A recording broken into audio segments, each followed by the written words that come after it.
So okay, so how are we going to find out about this? So I went on the radio station in Virginia and talked about it.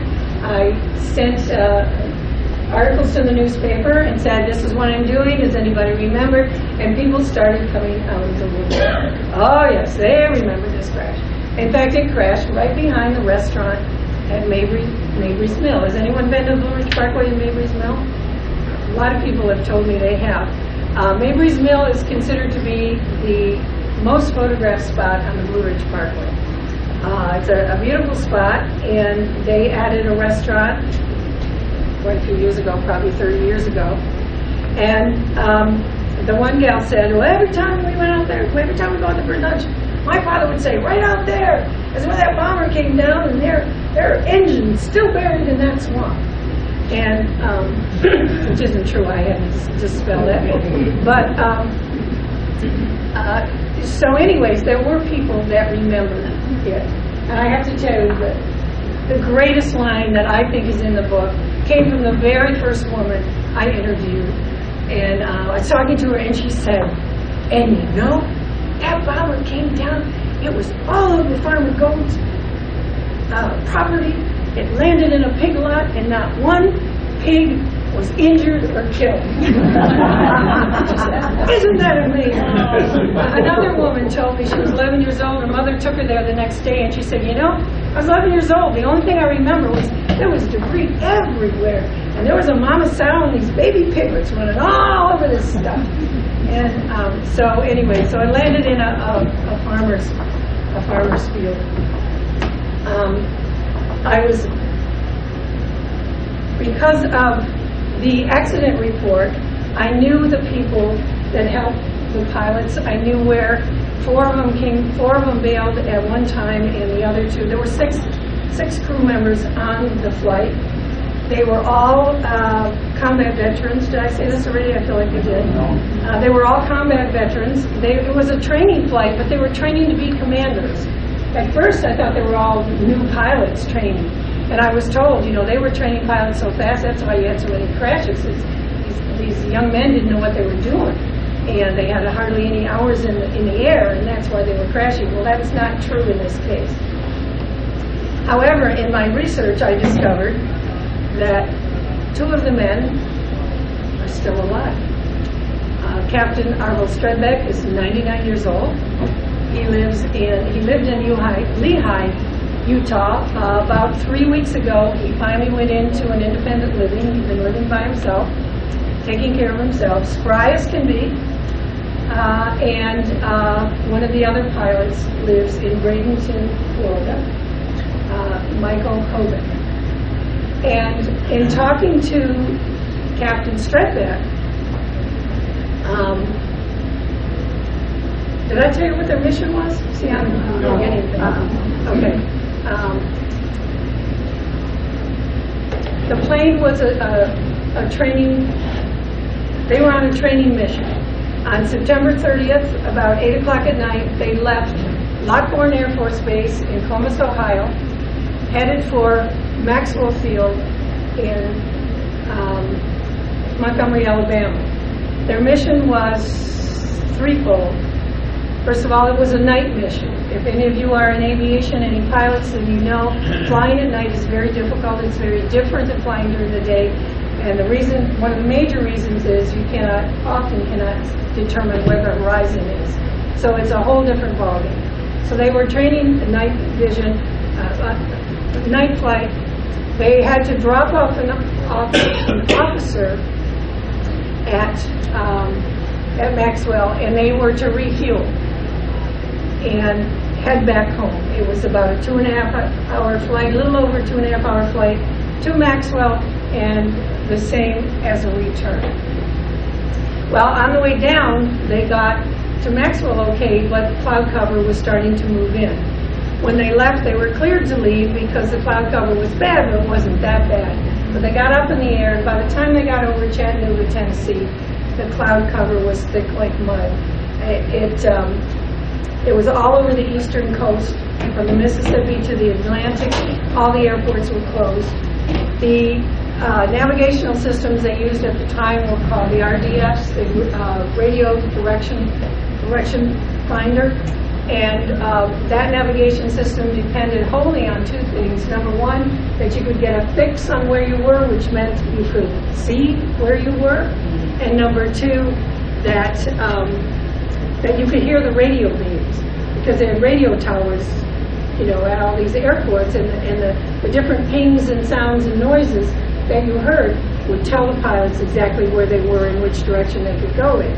Well, I know, I live in the mountains, and if there's a storm going over, our internet is screwed up, our cell phones don't work very well, and so even today with modern technology, it's bothered by weather, but back then, it was totally bothered by weather. So as they're flying over, they can't hear the radio signals.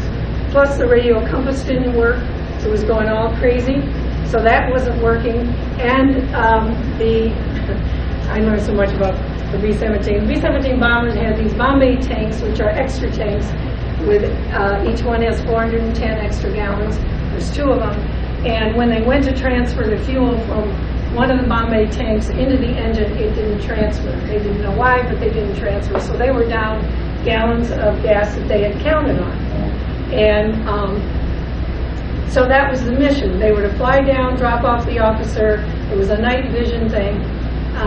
And they were to fly back. But Captain Stradback told me, Mr. 99-year-old, he told me, he said, our real mission was we were doing additional training on the Norden bomb site. Now, the Norden bomb site was an analog computer. It was top secret. It was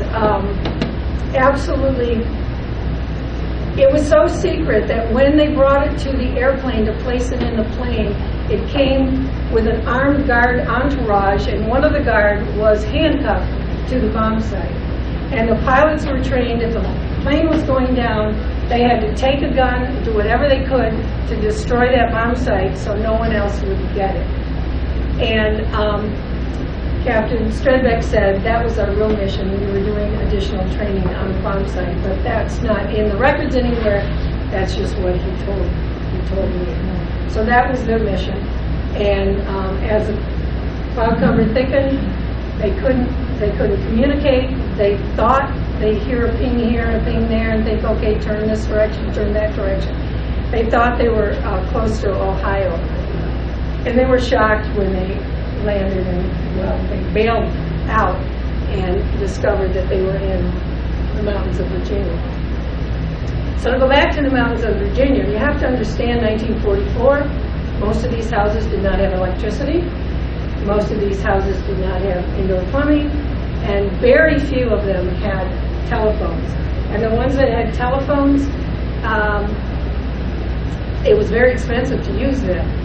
But these people didn't bat an eye and did what they could to allow a couple of them as they landed in various places. They all didn't land together, of course, but they bent over backwards to make sure that they could call Lockbourne to tell what happened, tell who they knew was okay. And it's very interesting. If you remember, then you had, an operator in a party line. And in the rural areas, there was really an operator. So in order to convey the message from Meadows of Dan to Columbus, Ohio, they had to go through they had to get the operator to clear the line. All these people are, get off the line. They had to clear the line. Then they had to clear the line in the next exchange, and clear the line in the next exchange all the way to Columbus, Ohio to get a message through. So it wasn't as easy as picking up the phone and saying, we crashed, So anyways, the people in West Virginia, they say West Virginia's for lovers. Well, the people in West Virginia they're just charming, loving people. And I've really, it's been a pleasure to get to know many of them, which I have now had the opportunity to get to know them and meet them. So the bomber crashed in Meadows of Dan, and I have since, Raj and I went back a few weeks ago. One of the women whose father rescued the Captain Stradback. Captain Stradback was the last to leave the bomber, so he landed closest to the crash site, but he landed a couple miles away and basically slid down a mountain. And came walking over the mountain yelling. It was still foggy, and Vera, Bernard's father, they heard the crash anyways, but they came over. He went out and he heard Captain Stredbeck hollering, and so he rescued the captain. And so she had insisted that we had to come back and go to her house so she could show us where the captain was. She put that hill, and I have pictures of all that, of where the captain was rescued. So therein lies the story that you can read in even more detail in the book. All of the crew members bailed out, but they did not survive uninjured. They were all injured in some way. Many of them, 3 of them minor.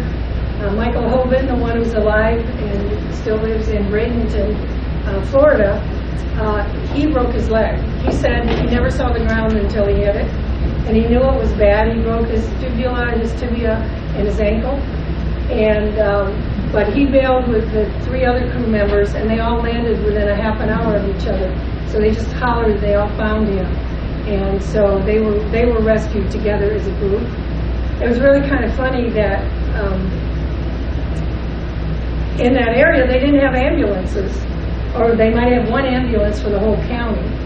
And so they used funeral hearses, and the ambulance wasn't available. And one of the gentlemen said, well, it was a good thing because the hearse is much more comfortable. So the hearse came from Mayberry, and they believe that's the real Mayberry, by the way. It's just north of Mount Airy, where Mayberry and Andy Griffith and all of that. It's about 45 minutes from Mount Airy. But they believe this is the real Mayberry. The Mayberry Funeral Home hearse came and picked up 4 of the guys. And 2 of the gentlemen, well, the captain and one of the co-captain, they found each other right away at the crash site. And they had to find someone who would drive them to...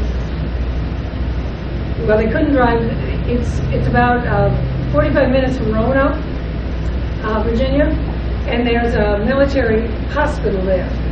Well, nobody could take them that far. You have to understand, gas was rationed. Nobody had gas.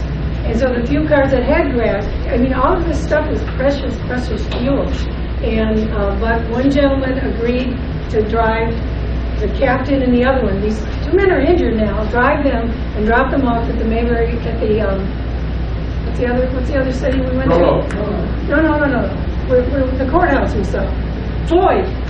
Drew them to Floyd, Virginia, and dropped them off on the corner for them to wait for a bus, because it was a bus that came by once a day, and they thought they could get them there in time, but they could not afford to drive them. I mean, this was like, you had to be wealthy to have to be able to drive. And I'll tell you another interesting thing. You know how they transported people in groups? Somebody had a pickup and they put straight back chairs. They lined them, boom, boom, boom, boom, boom, boom, and people would go by and they're all sitting in straight back chairs. That's how they would get people from one place to another. And everybody would kind of help out with the gas and that kind of thing. It was a very unique and interesting time.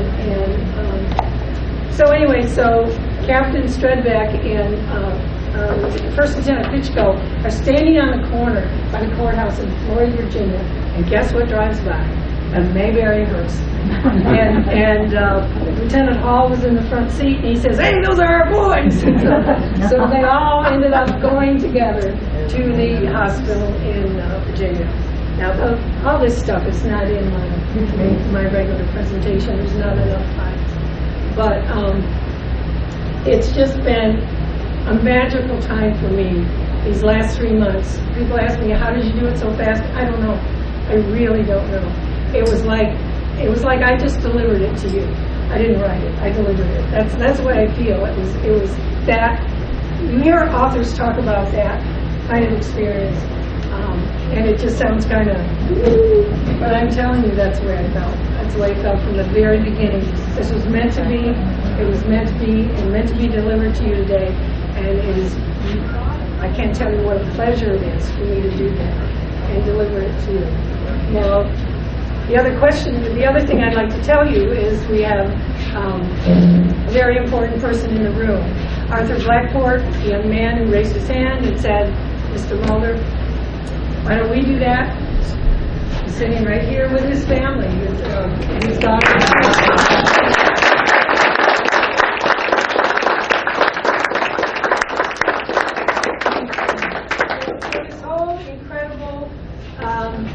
Flag bomber thing would probably not have happened if he hadn't raised his hand and said, why don't we do that? The other person that I need to reluctantly introduce is the crazy man from my class who looked up the military report and found the report that got me involved, and that's Joe. Stand up, Joe.